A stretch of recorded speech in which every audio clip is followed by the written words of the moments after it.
Hello, Leo, and welcome to Bohemian Path Tarot. I am Jen, and I am doing year ahead 2024 readings. I'm using the Star Seeker Tarot today, and I'm going to go ahead and get into it. I'm going to focus on your energy and shuffle, and I'll meet you on the other side of the shuffle.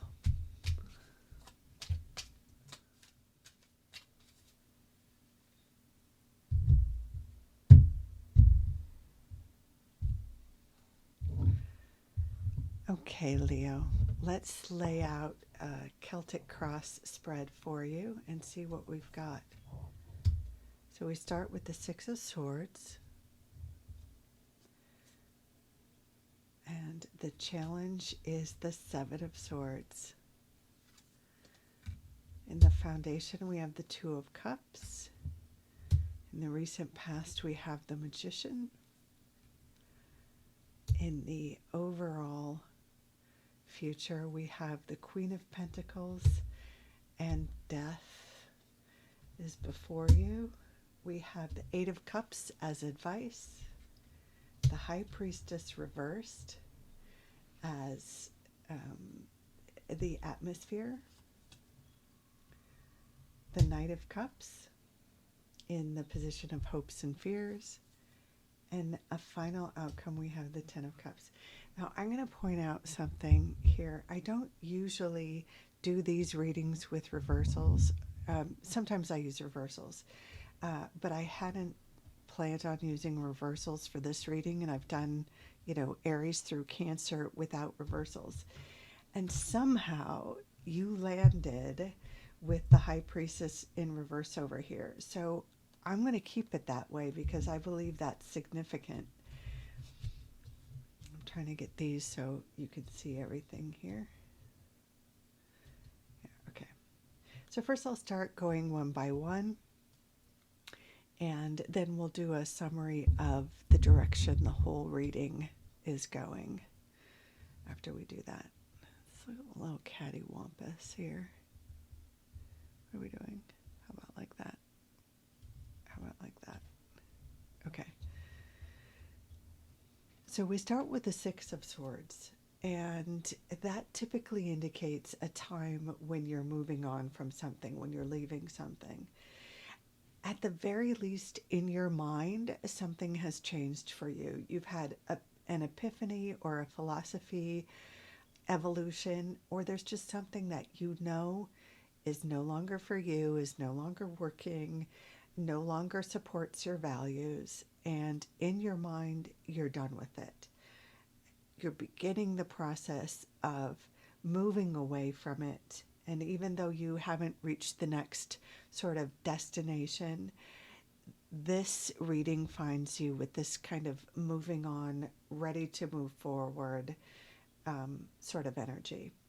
The challenge in this position is the Seven of Swords. I don't usually see cards that, we've got the Six of Swords and then the Seven of Swords. That's really unique. That doesn't happen very often. But so the Seven of Swords is a card about kind of getting a jump on your competition, being able to read the room, read the signs, read the instructions through research or through maybe a friend with some insider knowledge. You get the scoop or the 411 on something you want. Often this comes up like with a job. So like there's a company you want to work for and you have a friend who heard something or has a friend on the inside, or you have a friend on the inside, that kind of a thing. And you're able to get your resume in there first. Or it's the kind of thing where if there's, like say you're an actor and there's an open call audition and you show up, you're pretty much first in line. Having knowledge, having information, having done your research gets you kind of ahead of, or gives you a leg up on the competition. The fact that that card is in your challenge position shows that maybe you're feeling challenged to do the research or do kind of the planning that you need to do to get this this sort of journey started or journey off to a strong start. There's still some research or some information you have to find, some conversations you need to have, or some contracts you need to review. There's something with this communication and research piece that is unfinished, that once you kind of find that missing piece or that insider information, there's something that's just in the information communication realm that's going to unlock, kind of this journey for you, and really get the journey on the road, get the show on the road, as it were. In the foundation, we have the Two of Cups, which is a really interesting foundation card. It suggests that the foundation of the rest of this relies on a feeling of connection, a feeling of a capacity for intimacy, being able to share yourself fully and completely. Now, in this card, in any deck, it's the image on it is usually one that looks like romantic love. And that may be the case for some of you, but I think for more of you, this is talking about intimacy. That the foundation for the rest of this journey, the rest of this story, depends on having a place or a way or a foundation to share yourself, to be truly intimate, to be truly yourself and make connections without, apology.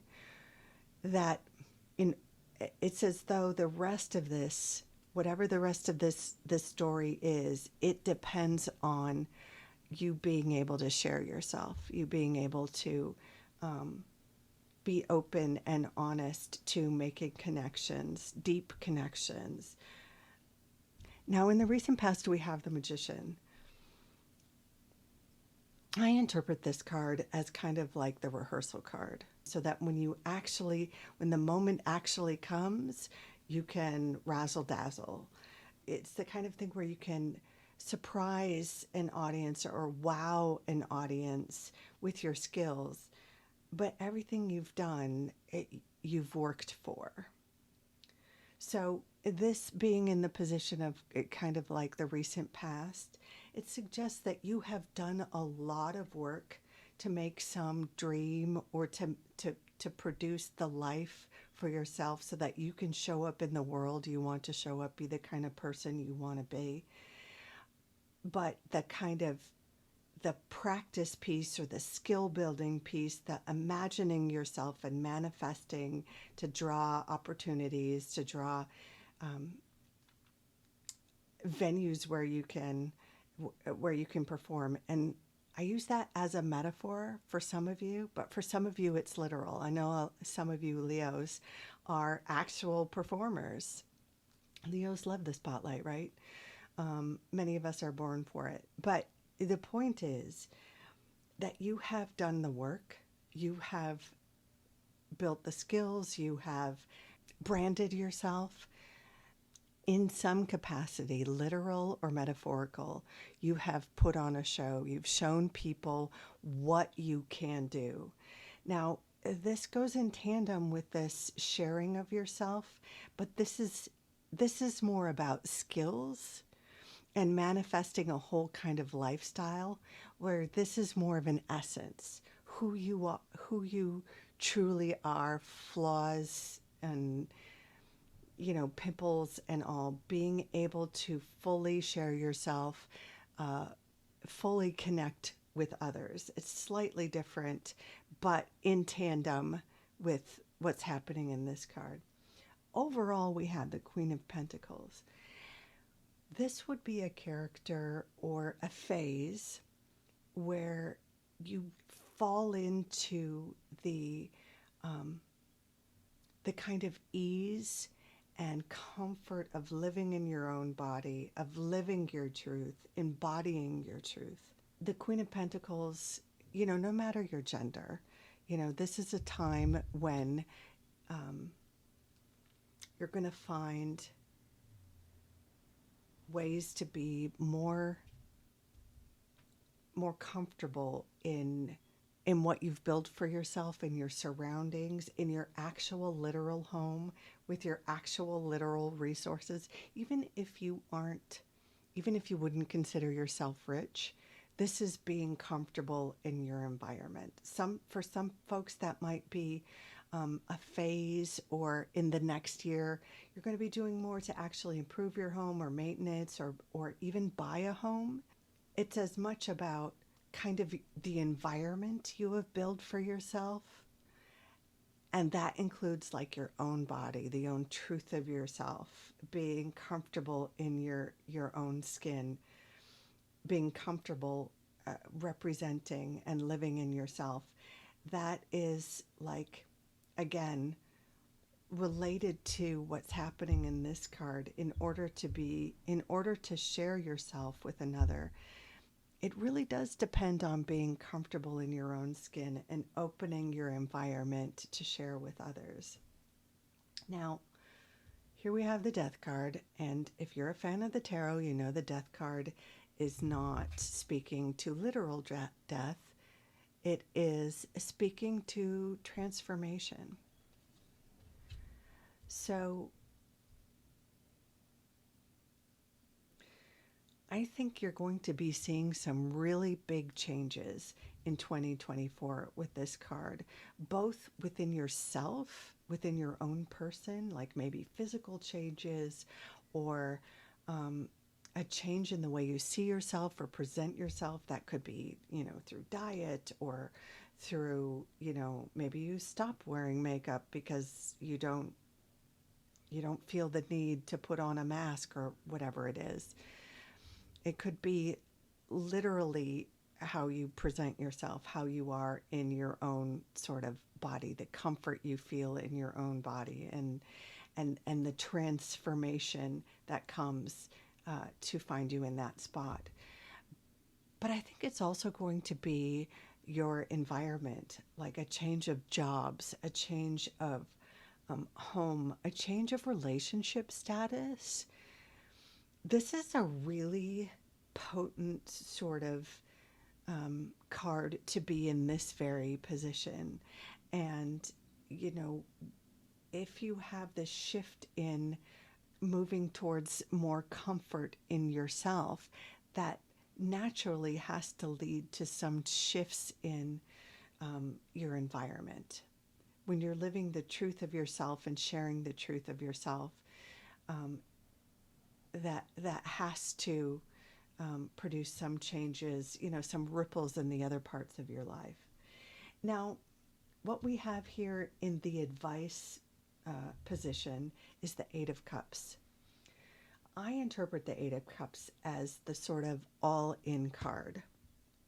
And usually it's all in about moving towards something that requires you to let go of something else. Like, most times the image on this card is someone, you see the back of the character. They're walking away from, as you look at this card, the central character is walking away.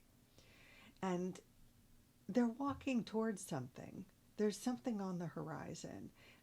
In this particular image, this character is walking out of darkness and into the light. So I think this really goes in tandem with this transformation card, right? In order for truly transformation to happen, you're going to be letting go of something. And when I think of the Death card, you often think of a butterfly. It's the caterpillar that spins a cocoon, and then there's this magical transformation moment, and the caterpillar becomes a butterfly. But the caterpillar that lives on the land, that lives in the trees and on the leaves or whatever, no longer exists, because the butterfly lives in the air, right? That there's a whole new kind of environment when the caterpillar becomes a butterfly. The butterfly lives in a whole other place. So it suggests to me that this change leads you to a new environment. Again, maybe a new home, maybe a new job, and maybe just a whole new way of understanding your job or understanding your vocation. For some folks, this could be moving into retirement and being able to focus on hobbies or things you love or spending more time with your grandkids. For people like students, this could be changing your program or changing your major. This could be leaving school. This could be going back to school. This could also be leaving a company or an organization or a club or a friend group. This could be leaving the town you grew up in to go to the big city. Whatever it is, this is moving towards something in a way that requires such commitment that you have to let something else go. This is the environment here. Or, I'm sorry, this is the advice here. So it's that the advice is to commit to something fully and completely. That means letting go of something else. Now, now we get to the high priestess. This is in the position of your environment.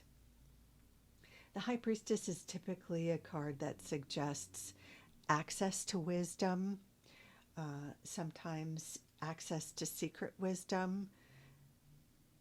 It can be a good time if you're someone who likes to read tarot cards or does Reiki or other kinds of reading or healing.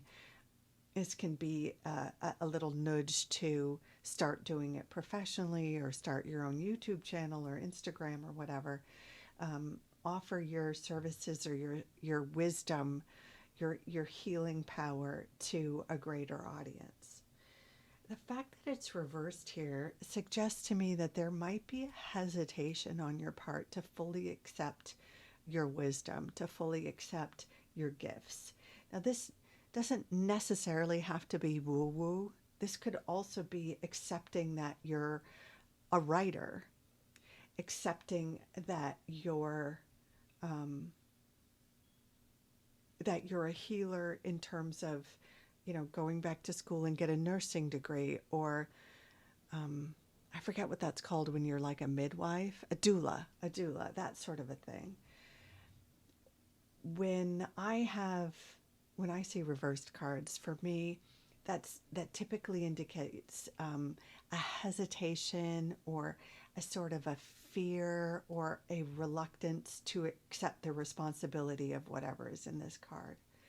But the fact that it shows up here tells us you have this capacity, you have this wisdom, you have the potential to use the gifts that are demonstrated here or reflected here to the benefit of yourself and the benefit of others.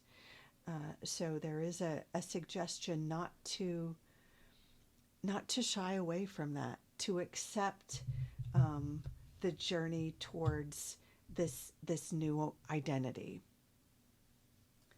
In our hopes and fears position, we have the Knight of Cups. Now, I interpret knights as action takers. I don't necessarily see this as an actual person coming to you. I see this more as the actions you can take, or hopes and fears around actions you can take. And this very much suggests to me that there is a concern, again in tandem sort of with this one, a concern about taking action towards more connection, deeper commitments, deeper vulnerability. Really, sharing the truth of yourself can be scary. Knights are, the action takers, and cups are feelings, emotions, vulnerability, and sometimes spirituality as well, making connections with your spirituality. So for those of you who may be considering, again, the healing path or exploring more of your connection with the divine or spiritual gifts, although there is a concern or maybe a little bit of a fear, there's also, this card suggests, again, an ability and a calling, and that's there for a reason. And if you weren't sure, in the final outcome, we have the Ten of Cups. The Ten of Cups is absolutely a card of reaching a pinnacle or a completion of an emotionally connected cycle. So at the end of the journey, at the end of the story, you find yourself in a place where you're a part of a tribe. You feel connected and you feel seen and valued, where other people feel valued by you.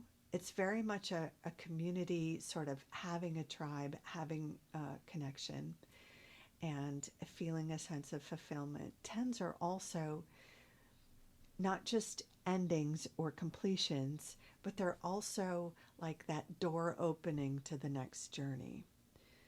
So if we go back and review this whole sort of story, we start with the Six of Swords, which is a sense that it's time to move on.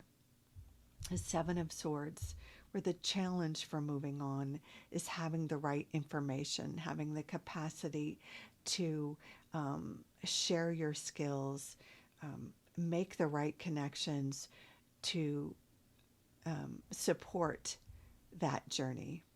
At the foundation is a yearning for, or a capacity for, a foundation of intimacy, connection. For some of you, it's also about your spiritual life or your inner life, or even your creative life, the capacity to share your creative ideas, being vulnerable as a creative person, or within your spiritual world.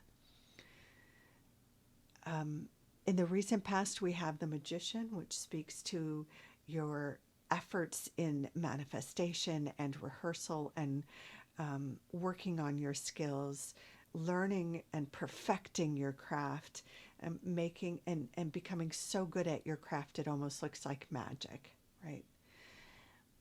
And in the overall sort of vibe of the future, we have the Queen of Pentacles, who is very comfortable in her own skin, who is very comfortable to sharing herself and her resources, being the true, sensual, available, natural person that she is. And with that is this complete transformation. Both your inner world and your outer world are going to be shifting. And that requires the letting go of something so that you can move towards a new day, a new environment, a new life, a new way of being. Even if there's fears or hesitations around what that role really is. Do you really deserve that role? Do you really have the capacity? Is it sensible to define yourself in this way?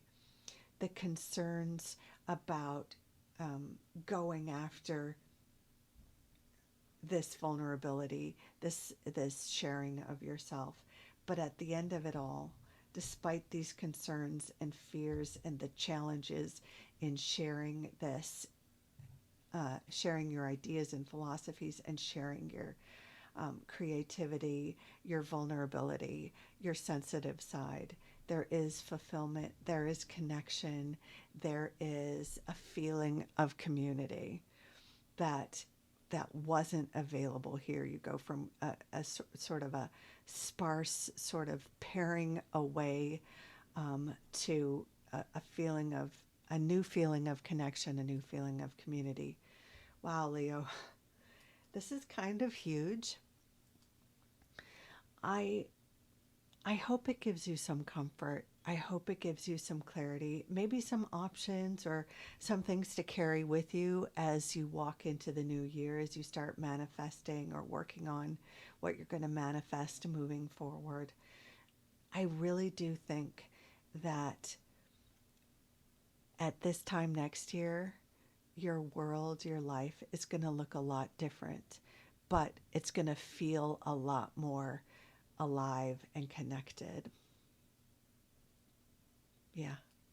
Thank you so much for dropping by, Leo. Take good care. And until next time, Happy New Year.